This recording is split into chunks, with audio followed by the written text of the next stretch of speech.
Capítulo 11. Divagaciones sobre el tema. ¿Y después qué? Desguazar y analizar hasta la intimidad una materia de la que existe una abundante documentación es hasta cierto punto una tarea relativamente fácil y agradable. En el caso de la psicofonía es en verdad todo lo contrario, ya que los únicos puntos de apoyo que tenemos no dejan de ser puras hipótesis o conclusiones personales, fruto de indudables trabajos privados de unos cuantos, con el inmenso riesgo de la deformación personal.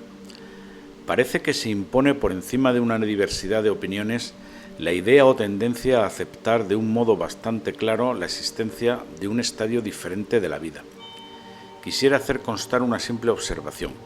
Los teóricos, los que se limitan a leer algunos artículos y ya se atreven a opinar, son los que se aferran a las conclusiones mecanicistas. Por el contrario, los que llevan años experimentando la psicofonía son los que están seguros de que la contestación viene de un plano de vida sin soporte físico. Podemos razonar este estadio de un modo más o menos científico. Desde el romanticismo creado por el esoterismo, con todo su amplio mundo invisible, a la concepción un tanto fría, pero realista, de los cuantos energéticos o de los neutrinos como partículas independientes portadoras de la personalidad, reconocemos una aceptable diversidad de teorías. Sé que todo ello hará que más de uno de mis lectores se lleve las manos a la cabeza en un amplio gesto de asombro e incredulidad. Que físicos, matemáticos, ingenieros y químicos, amigos míos, se escandalizaron por algo o por mucho de lo dicho a lo largo de esta obra pequeña y sincera. Admito sinceramente que yo fui de los que un día me llevé horrorizado las manos a la cabeza, pero luego, a lo largo de una extensa experimentación, mis conceptos han variado ostensiblemente. Lo que he escrito en estas líneas no va dirigido a los que ya saben, y por supuesto ni mucho menos a los que no quieren saber, ni es para aquellos que ante lo desconocido cierran los ojos porque les atemoriza, y ni siquiera para aquellos que no quieren profundizar por medio a que sus racionales conceptos se resquebrajen, y quisiera que no fuera leído por aquellos que desde sus cómodos e inmóviles sillones niegan por principio con la característica seriedad de la ignorancia. Más bien estas líneas van dirigidas a los que, inquietos y conscientes de su pequeñez, se preguntan ¿y después qué? Pregunta que indudablemente mueve los complicados resortes del avance espiritual. Me causa sorpresa oír todavía y ante el problema psicofónico a personas que considero inteligentes afirmar con cierto desprecio: «Bah, esas voces proceden de emisiones de radio». Y lo triste de esas personas es que ni siquiera se han permitido realizar la más elemental prueba, y pese a ello son capaces de dogmatizar enfáticamente. Creo recordar que en páginas anteriores dije que no tenía experiencia con referencia a la práctica psicofónica a través de la radio, y en realidad sigo sin tenerla, pero se da el caso de que en estos últimos días de agosto me han obsequiado con un receptor característico de radioaficionado, que puede trabajar entre 27 MHz y 27,3 MHz. O sea, dentro de la frecuencia específica de los radioaficionados, y por lo tanto zona muy cargada de intercomunicaciones. Durante 2 noches me he entretenido en escuchar en ocasiones las interminables charlas de los aficionados en su jerga lingüística, empleando en ocasiones términos que me son totalmente desconocidos. Recorriendo la escala que me permite el aparato, repentinamente sobre los 27,1 MHz, se dejó oír en el receptor una palabra que, dado su tono, no me pareció procedente de un aficionado, de un radioaficionado. Dejé estacionado el indicador de frecuencia y escuché atentamente durante varios minutos en el ya mencionado punto. Nada. Me encontraba sobre un ruido blanco u onda portadora. Me pregunté mentalmente si aquella voz que había oído sería una psicofonía. ¿Cómo podría comprobarlo? De improviso algo, por no decir alguien, gritó mi nombre a través del pequeño altavoz del receptor. Debo y quiero aclarar que se trata solo de un receptor, por lo que está desprovisto de micrófono, contando solo con una antena de recepción. Mentiría si negara que esta imprevista experiencia no me sorprendió. Cierto es que pensaba experimentar con el pequeño aparato, pero también es cierto que no esperaba un resultado tan inesperado. Hago hincapié en recordar la inexistencia del micrófono, por lo que toda posibilidad de que se tratase de ondas queda eliminada rotundamente. Días después de la anterior experiencia y durante una conversación mantenida con un estudioso del problema, le comenté lo sucedido y este me aseguró que en tal longitud de onda las entradas son muy frecuentes, pero que lamentablemente es difícil su aislamiento, dada la gran densidad de radioaficionados que operan en ella, siempre y cuando no encontremos una portadora libre, y para ello hemos de operar generalmente en el vacío dejado entre dos emisoras. Otro inconveniente que apareció en la experimentación mediante receptor es el registro de la pregunta formulada, así como la mala calidad que se obtiene al grabar la psicofonía a través del aire. Una salida adicional del receptor con conexión a una grabadora igualmente proporciona un deficiente registro de la voz paranormal obtenida. En realidad tiene un gran interés el poder comprobar la emisión psicofónica sin necesidad de micrófono. Es una incógnita más a sumarse a las muchas que encierra el problema psicofónico. Es muy posible, por ello, que con un receptor de mayor calidad y con un equipo de grabación más sensible y perfecto, pudiera quedar registrada la psicofonía emitida por el altavoz de la radio, con una mayor limpieza y perfección, y en ese caso podemos igualmente archivar los resultados obtenidos. Antes de continuar en el divagatorio buceo de las teorías y opiniones de las más diversas tendencias, deseo exponer la opinión de mi amigo Alfredo Bonavida Estupiña, profesor de electroacústica de la Escuela Técnica Superior de Ingenieros de Telecomunicaciones de Barcelona. Alfredo Bonavida es un severo y riguroso investigador, como corresponde a su formación pedagógica y a su responsabilidad por la asignatura que imparte. Desde estas líneas, mis más expresivas gracias, así como mi sincera admiración por su nobleza al definirse sin enmascaramientos, ya que muchos, dada su posición académica, quizá no fueran tan contundentes en definirse. Él nos dice: acepto la psicofonía como un hecho indiscutible, pero sigue sin hallarse una explicación adecuada a tan misterioso fenómeno. Es lamentable que la mayoría de las grabaciones solo persiguen la curiosidad o el pasatiempo. Si salen positivas, todo lo más que se logra es confirmar los hechos, aumentar la casuística, pero sin apenas una aportación positiva a los datos. El contenido de los mensajes es mejor marginarlo, dado su carácter a veces conflictivo o paradójico. No creo que sean de interés para estudiar la génesis del problema. De seguir así, sin sistematizar las pruebas, no se llegará a esclarecer el enigma. El registro magnético es una técnica muy sofisticada. El poder de resolución de los grabadores convencionales no permite el registro de señales de frecuencias superiores a los 20 kilociclos, límite superior de la gama de las frecuencias audibles. Si aceptamos las grabaciones sin micrófono, no es posible el proceso convencional de la transmisión de la señal eléctrica que va desde el conector de entrada hasta la bobina grabadora. Si consideramos la protección magnética de los cabezales, tampoco es viable la acción directa de campos magnéticos exteriores. Tampoco es posible la acción de un campo magnético exterior en el entrehierro del cabezal, dadas las dimensiones tan reducidas del mismo, del orden de micras. Actuar directamente sobre las cintas tampoco es factible, dada nuestra concepción técnica de la grabación y reproducción del sonido. Puede ser una modulación de corrientes en los mismos, elementos amplificadores, válvulas o transistores provocada por un campo de acción de naturaleza desconocida. ¿Puede este campo de acción actuar in situ como campo magnético, eléctrico o gravitatorio, según los casos, y salvar todas las barreras impuestas por una ciencia oficial como son las jaulas de Faraday, las cámaras anecoicas o sin eco o las cámaras de vacío? ¿Puede este campo de acción explicar el fenómeno que estamos tratando, los fenómenos de telequinesia, fotografía psíquica, alteraciones térmicas sin causa física? ¿Cuál es el grado de contribución del experimentador? ¿Puede hablarse de un campo de acción creado por formas mentales, imágenes del mundo físico en el proceso de activación mental consciente o subconsciente del experimentador?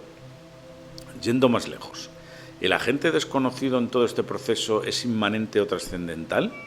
O dicho de otra manera, ¿qué agente necesita del propio mental del experimentador en todos los casos o en algún caso con este soporte es capaz de modular la propia energía del medio, por ejemplo el ruido blanco, que es una vibración de carácter aleatorio para expresar un mensaje inteligente en la gama de los sonidos audibles, el ruido blanco es similar al ruido de cascada o de fritura. Para poder responder a alguna de estas preguntas se impone la necesidad de una metodología en la experimentación y del empleo de materiales y medios que no son del dominio común. El grabador ha de ser tal que permita la exploración casi simultánea de las señales antes y después del cabezal de registro. Para ello, el magnetofón irá provisto de un tercer cabezal que permita la lectura de la cinta que se esté grabando. El magnetofón ha de ser estereofónico, es decir, con dos cabezales independientes, cada uno provisto de su micrófono.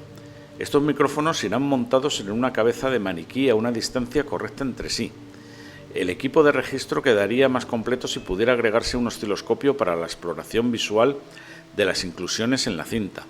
Los micrófonos destinados a la captación de las voces han de poder situarse lejos del grabador y del experimentador para estudiar la correlación hombre-aparato y el destinado al ritual de las preguntas cerca del experimentador. Un conmutador permitiría la desconexión de este último en el transcurso de la grabación. Una modalidad interesante puede ser la de un micrófono en cámara de vacío donde no es posible la propagación de las ondas sonoras. ¿Puede intervenir un efecto telequinésico? El micrófono ha de mantenerse en suspensión muy flotante para evitar de este modo la entrada de vibraciones de carácter telúrico. De las señales grabadas se descontarán todos los ruidos ambientales, aunque en el momento de la grabación no fueran subjetivamente audibles. El micrófono tiene un comportamiento muy diferente al del oído humano a bajos niveles de audición, y al ser amplificada la señal, el timbre de los sonidos queda completamente alterado. Desgraciadamente, un equipo como el descrito en general no es de tipo portátil, por no tener alimentación autónoma. Aunque la tendencia actual es admitir la hipótesis trascendente, cosa que satisface a toda persona de creencia espiritualista, entre las cuales me encuentro yo, creo que el deber de todo investigador es el limitarse estrictamente a los hechos comprobados antes de llegar a ninguna conclusión. Ruego al lector preste atención y, si es necesario, lea de nuevo el último párrafo emanante de la mente de un hombre que a nivel universitario imparte la disciplina de electroacústica. Creo que sus palabras son muy demostrativas y, como he dicho prácticamente al principio, de un profundo valor aclaratorio. Como hemos visto, la postura del científico no cuadriculado es elástica y dispuesta a aceptar aquello que para muchos es imposible o quimérico. Consciente de una verdad que para muchos ya no es insondable, vemos cómo la pregunta que en realidad preocupa al estudioso y al investigador nato es la de ¿cómo se produce el fenómeno? Pregunta básica para el esclarecimiento de la psicofonía. El contenido y concepto de lo grabado dentro de una investigación bien dirigida pierde valor, ya que ello supone en realidad una segunda etapa del camino emprendido. Pero hemos de admitir que uno se siente impresionado en más de una ocasión por el mensaje que nos llega, pese a que intentamos por todos los medios eliminar nuestra emotividad, que sin lugar a dudas quizá nos distraiga del verdadero móvil de nuestro trabajo. Podríamos muy bien recordar aquí aquella famosa frase de que los árboles nos impiden ver el bosque. Pero podemos añadir que, si bien es cierto que los árboles nos impiden ver el bosque, ellos son parte integrante del bosque. La experimentación psicofónica ganó la atención de todos los aficionados a los fenómenos paranormales hace ya varios años, siendo muchísimas las personas que practicaban tal fenómeno de un modo asiduo, pero poco a poco, y ante lo difícil de avanzar en su conocimiento, lo han ido abandonando. Esto es comprensible, puesto que lo que realmente se impone en el estudio de la psicofonía es una ingente labor de equipo formado por una variedad de especialistas en diferentes temáticas, de tal modo que el conjunto de opiniones, o mejor dicho, de conclusiones alcanzadas, hayan sido analizadas desde los más diferentes puntos de vista. Por otro lado, el avance supone invariablemente la necesidad de mejoras y de mejores y más perfectos aparatos y medios de investigación. Aparatos y equipo que, como muy bien nos dice el profesor Alfredo Bonavida, no están, por desgracia, al alcance de todo el mundo. De cara a reconocidos niveles de investigación, los resultados obtenidos en solitario tienen muy poco valor, ya que el error por apreciación personal existe indudablemente. En realidad, poco, muy poco, por no decir casi nada, sabemos en verdad sobre el verdadero origen de la psicofonía.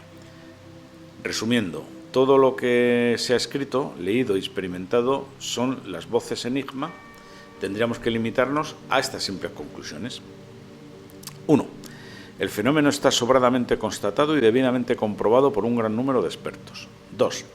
La voz llegada se comporta inteligentemente en más de un 80% de las veces. 3. Indudablemente no se trata de un fenómeno de radiofonía. 4. Queda descartada toda posibilidad de que se trate de una emisión subliminal o caso de ventriloquía no controlada. 5. No se trata de impregnación ambiental inerte y mecanizada, puesto que dejando aparte la relación pregunta-grabación, si se tratara de impregnación, la contestación sería utópica. 6. La psicofonía parece tener en muchas ocasiones relación con el lugar en el que se realiza. 7. No parece por el momento ceñirse a ninguna regla establecida o conocida. Es un fenómeno hasta cierto punto caprichoso, que se nos presenta en oleadas y cuya motivación nos es absolutamente desconocida. 8. Por el motivo que sea, las grabaciones son más abundantes, fuertes y nítidas al aire libre. 9. En contadas ocasiones pueden apreciarse fenómenos de concomitancia. 10. Los animales domésticos parecen ser sensibles a la entrada de las voces paranormales. 11. No es un fenómeno facultativo de ciertas personas. 12. Hasta cierto punto queda la posibilidad de que sea una emisión de nuestro cerebro, pero el estado actual de las investigaciones debilita esta posibilidad. 13. La opinión más generalizada entre los conocedores de la materia es de que las voces proceden de un estado inmaterial de vida. 14. Se ha demostrado que no es ni mucho menos imprescindible la presencia de experimentador, puesto que en solitario se realizan grabaciones. Y 15. En las voces puede reconocerse perfectamente el tono y timbre. Indudablemente nadie puede asegurar la procedencia de las voces y su naturaleza, pese a que todos tengamos nuestras propias convicciones. No se trata de convencer a nadie, se trata simplemente de ir arañando la resbaladiza superficie de lo no conocido. Jung nos legó su concepción del inconsciente colectivo, fruto quizá de su contraposición a Freud, o quizá también de sus inclinaciones religiosas, controvertidas y en ocasiones lacerantes. Según Jung, por encima del hombre existe lo que él llamó inconsciente colectivo. Ello es en realidad un inmenso almacén fuera de nuestro alcance, donde las experiencias de los hombres, y ello supone las lecciones aprendidas, se acumulan formando todo un ente, donde la inteligencia libre de las cargas físicas se manifiesta en todo su esplendor. Pero a la par se presupone que la individualidad no queda desvirtuada, siendo algo así como un inmenso archipiélago en el cual sus islas conectadas por livianas pasarelas. El inconsciente del hombre perdura en lo que hemos dado en llamar la relación espacio-tiempo, pero conectado a los inconscientes de todos los humanos que pensaron a esa colectividad incorpórea. El parapsicólogo, que acepta el puntal del inconsciente colectivo, admite la posibilidad de que muchos de los fenómenos endocorpóreos procedan o tengan origen en el postulado formulado por Jung, de tal modo que la experiencia humana acumulada durante siglos en esa reserva de conocimientos nos proporciona información a nivel físico en determinadas ocasiones. Hay un elemental principio químico que nos dice que lo similar disuelve a lo similar. O dicho de otro modo, lo parecido es afín a lo parecido. Aceptado ello, podemos imaginarnos que nuestro inconsciente individual aquí puede, en ciertos estados mentales, ir en busca de información a ese inconsciente colectivo por un simple principio de afinidad, proporcionándonos una información no a nivel de nuestros sentidos, sino a nivel anímico, y que una vez decodificado actúa sobre nuestras percepciones interpretativas. La clarividencia, la precognición o simplemente lo que se ha dado en llamar corazonada podría muy bien ser simples contactos de nuestro inconsciente con el colectivo. Hasta aquí llegamos a una posible fuente de información extracorpórea. Recordemos ahora que los técnicos en electrónica nos mencionaron la onda portadora, o sea, un algo modulable y por lo tanto capaz de producir un efecto físico sobre un circuito. Y surge la pregunta, ¿podría ese inconsciente individual modular una onda sobre la que cabalga de tal modo que nos proporcionara una respuesta física como es la psicofonía? Sí, es posible que ello pueda ocurrir y sobre todo en los estados denominados alfa. Antes de dar por terminada mi exposición sobre las psicofonías, me complace transcribir la opinión de dos grandes amigos y colaboradores, iniciándonos con las palabras de Rosa Torrents Botey, grafóloga de reconocido mérito en Europa. Ella, con la honestidad que la caracteriza, nos dice: no puedo efectuar una disertación con tecnicismo sobre el campo de las psicofonías, sobre estas voces que se graban y que nuestro oído no puede captar. No he formado parte de ningún laboratorio donde se estudien las vibraciones del sonido y de las voces. Mi investigación sobre estos fenómenos se ciñe única y exclusivamente en las áreas de campo experimental.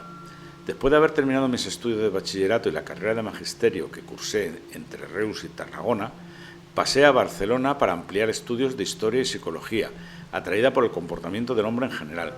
Obtuve de la Audiencia Provincial de Barcelona la autorización para formar parte de la investigación sobre documentos, siendo nombrada perito calígrafo de la excelentísima Audiencia Territorial de Barcelona. Desde entonces mi campo de observación visual se ha ido ejercitando cada día más al efectuar los dictámenes que me han sido sometidos a estudio, especialmente desde hace muchísimos años en el bucear a través de la expresión gráfica como grafóloga.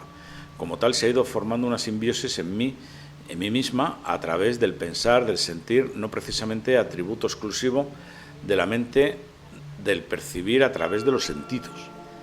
El paso de los años hace que se vayan grabando en nuestro archivo memorístico impactos de nuestra vida cotidiana, pero cuando algún acontecimiento rompe la monotonía del ritmo de cada día, poniendo en sentido de alerta el instinto de conservación, altera en grado extremo nuestra emotividad. No hay duda que el hombre afina más los sentidos para vivir con la mayor intensidad los momentos de verdad que enjuicia como cruciales, hace ello que por más tiempo que transcurra no lo llegue a olvidar.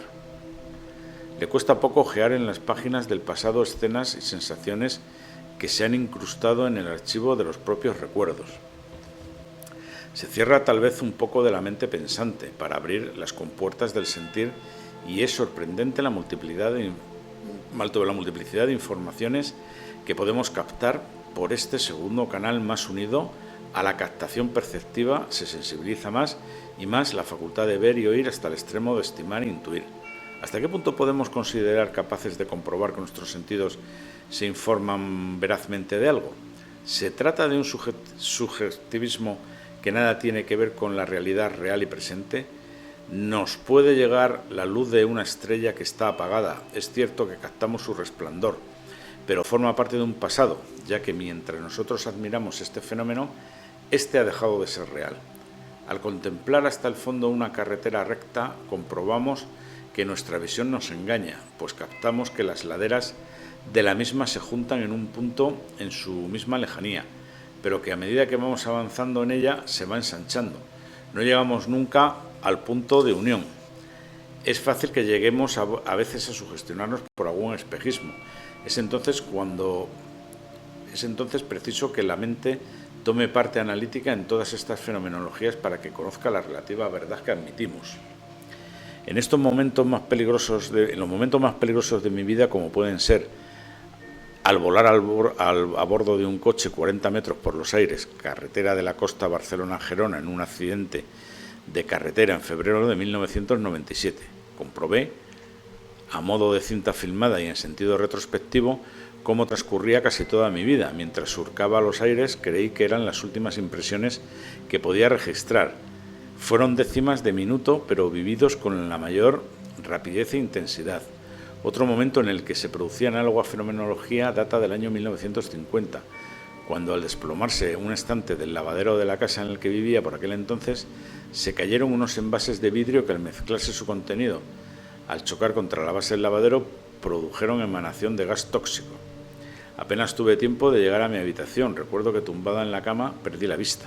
Toda motricidad, paralización de mi cuerpo, los miembros no obedecían al mandato cerebral, pero en cambio se agudizó el sentido del oído. Casi creyeron que había muerto, fue cosa de unos minutos, y en cambio se sorprendieron hasta lo indecible cuando pude dar toda suerte de detalles de las conversaciones, conjeturas de cuánto se había hablado en mi presencia y fuera del aposento, aunque en voz baja. La percepción auditiva aumentó en aquellos momentos todo su potencial. Todo lo narrado son experiencias del registro de mi mente y mi parte física. Casi todos habremos vivido momentos y experiencias similares. Son hechos vividos entre nuestro ambiente y cada uno de nosotros, pero la grabación psicofónica, ¿en qué encasillado se puede encuadrar?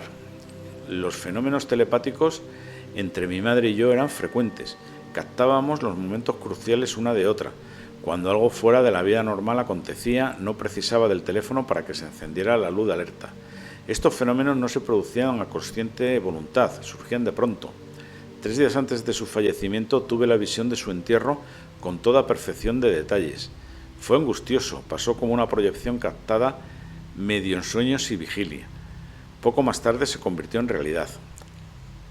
A los 8 años de muerta, después de impartir en un centro cultural de Barcelona una conferencia sobre grafología y parapsicología, concretamente en Taller 7 de la calle Muntaner, una señora llamada Magda Ginés me habló de que se interesaba por la audición de las psicofonías y la invité a acompañarme a casa para ensayar la posibilidad de efectuar una psicofonía. Después de tomar algo, le hablé de que yo había captado algunas voces, a veces masculinas y otras femeninas, estando sola y en casa y en pleno silencio. Después de nuestra conversación accedí a realizar un ensayo. Tomó ella el micrófono de un sencillo Philips que yo había empleado para las clases de la universidad y, como si estuviera convencida de que la tenían que contestar desde el más allá, dijo: Chatín, aclaro que así se llamaba su marido en vida. Quisiera saber si se ha aprobado el convenio de subir el sueldo a las viudas, pues en caso afirmativo no tendría que trabajar. Confieso por mi parte que me sorprendió la forma de la tal Magda de invocar a los muertos, pero no dije nada. Transcurridos unos minutos siguió: no me engañes, pues pienso averiguar lo que me dices. Después de efectuar el conveniente rebobinado de la cinta, el éxito nos sorprendió a las dos. Tal vez a mí más que a ella misma. Una voz muy entrecortada, pero perfectamente audible, sonó diciendo: ya está. Rápidamente tomó el teléfono y marcó un número para interrogar sobre el caso de la que le interesaba. Luego, volviéndose hacia mí, comentó: sí, Rosita, ya está aprobado, fue ayer. Tomé el micrófono y quise dar las gracias al ser que había facilitado la información, y se me ocurrió decir: gracias por habernos contestado. Si precisáis algo de nosotros, nos complacemos en poderos ayudar. ¿Precisáis de misas u oraciones? ¿Qué podríamos hacer? La contestación para mí fue más que emocionante. Salió la voz que yo recordaba de mi madre, teniendo además en cuenta que le faltaba un diente. Al pronunciar la S le salía un poco silbante, cosa que reconocí inmediatamente. Nena, Rosita, has sido mi solución. Algunas personas en días sucesivos que habían conocido a mi madre detectaron su voz.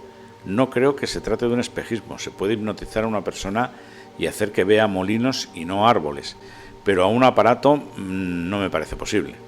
Posteriormente he seguido ensayando y pretendiendo grabar nuevas psicofonías. Unas veces me han salido negativas, el silencio ha sido la respuesta. En pocas he obtenido resultados. Unas veces voces masculinas dando contestaciones de acuerdo a la pregunta que se había formulado. He de confesar que la grabación de la voz de mi madre es la psicofonía que más me ha impresionado, teniendo en cuenta que pretendí que de mi parte terminar algo que mi madre no pudo terminar por sorprenderle la muerte. Se trata de algo a nivel familiar que pretendí llevar a cabo y en su nombre. Hay barreras entre países, fronteras y lenguas que separan a los hombres, pero entre el aquí y el más allá estimo que nos separa el modo de sol y sombra, una penumbra, en la que se disuade el lenguaje, se hace patente el sentir, y se puede traspasar el umbral no por instrucción precisamente, sino por la evolución que haya escalado cada uno, aprendizajes efectuados en la escuela del amor universal. Es más difícil conocer el que ha llegado a la graduación total. Mientras permanezcamos en la escuela de los aprendizajes, es al final de este curso irrepetible cuando el hombre puede tomar conciencia de haber llegado. Barcelona, enero de 1987. Cerraremos esta galería de opiniones de verdaderos especialistas en parapsicología con las líneas escritas por el doctor Ramón Marqués Sala. Mi opinión: para mí las psicofonías son lo que parecen. Es que no hay ninguna razón para pensar lo contrario. Tengo la impresión de que a veces se buscan alternativas porque cuesta aceptar lo evidente. Me iré explicando. Recuerdo que estaba hablando con un amigo sobre el tema apasionante de la otra dimensión. Le comentaba mi convicción de que nuestro universo material es como una condensación de una energía sutil que escapa completamente a nuestros sentidos y que pertenece a dimensiones imperceptibles e inimaginables, aunque sí aceptadas por los matemáticos. y que esta energía sutil está aquí con nosotros en la esencia de nuestro ser. Mi amigo, escéptico como la mayoría, me dijo que todo eso le parecía muy bien, pero que él lo creería cuando los científicos inventaran un aparatito que midiera esa otra dimensión, que fuera capaz de detectarla. Yo le repliqué que este aparatito ya existía y que no era otro que el magnetofón capaz de registrar las psicofonías. ¿Qué otra cosa son las psicofonías más que voces que provienen de la otra dimensión? A mí no me cuesta aceptar esta otra dimensión. Los matemáticos calculan y admiten muchas dimensiones, aunque no sea posible imaginar ni percibir más que las 3 que forman todo objeto material. Los físicos que estudian las partículas subatómicas y la energía cuántica también se quedan desconcertados y perplejos y se encuentran con una energía tan sutil que ni siquiera sigue las leyes conocidas hasta ahora por la física. A los estudiosos de la parapsicología, en este caso hablo por mí, no nos cuesta aceptar otra dimensión que trasciende a la materia. Es más, la intuimos y la necesitamos para completar un esquema donde se puedan encajar todos los hechos. Tener información de unos hechos obliga a deducir y esta deducción unánimemente apunta a otra dimensión. Un punto de fricción o desacuerdo es entre los que piensan que la psicofonía procede de entes de la otra dimensión y los que interpretan que son generadas por el subconsciente del observador. Yo quiero poner en evidencia que si es cierto esto último, es decir, que sean un fenómeno creado por nuestro subconsciente, entonces hemos de admitir que nuestro subconsciente escapa a las leyes conocidas de la física y ya podríamos decir que está situado en la otra dimensión y sin querer reforzarnos la posibilidad de la existencia de entes autónomos en la otra dimensión. Sí existe esta otra dimensión y mucho más importante que la nuestra, ya que es la que genera a la nuestra, que no es más que una condensación o epifenómeno de aquella. ¿Por qué nos cuesta tanto aceptar que haya vida en esta otra dimensión? Yo soy un estudioso de la parapsicología que investigo la armonía y el buen sentido de las cosas y pretendo que por esta vía se pueda restablecer el cuadro mural o resolver un crucigrama. Tenemos ya suficientes datos e informaciones para ello. Y dentro de este cuadro mural o crucigrama, una pieza clave es otra dimensión con una intensa vida propia. Una vida propia inmensamente superior a la que estamos acostumbrados. Si aquí conocemos las casi infinitas variedades de la vida terrestre, cabe imaginar aún muchísima más variedad. Si aquí conocemos unas formas de vida inteligente, cabe imaginar en esta dimensión imperceptible desde otras formas primarias de inteligencia hasta la inteligencia suprema, manifiesta en las leyes de una física que dé sentido a la física que hemos estudiado. Cada época tiene una serie de fenómenos parapsicológicos que se caracterizan. Así podemos hablar de unos fenómenos propios de la Edad Antigua, de la Edad Media y de la época actual. La psicofonía, desde 1959, forma parte importante del arsenal de fenómenos parapsicológicos de nuestra época y creo que son lo que parecen, unos mensajes o intercomunicación con la vida de esa otra dimensión y presumiblemente un signo del despertar de una nueva era en lo que lo inimaginable va a ser realidad, con un cambio de mentalidad que cabe aventurar divida la historia de la humanidad en un antes y un después. Hay una vertiente sobre el fenómeno psicofónico que me resisto a exponer por no ser a mi modesto juicio viable y fuera totalmente de mi campo de investigación, pero como circula y se comenta, la expondré como una simple curiosidad. Se trata de la relación psicofonía-ufología.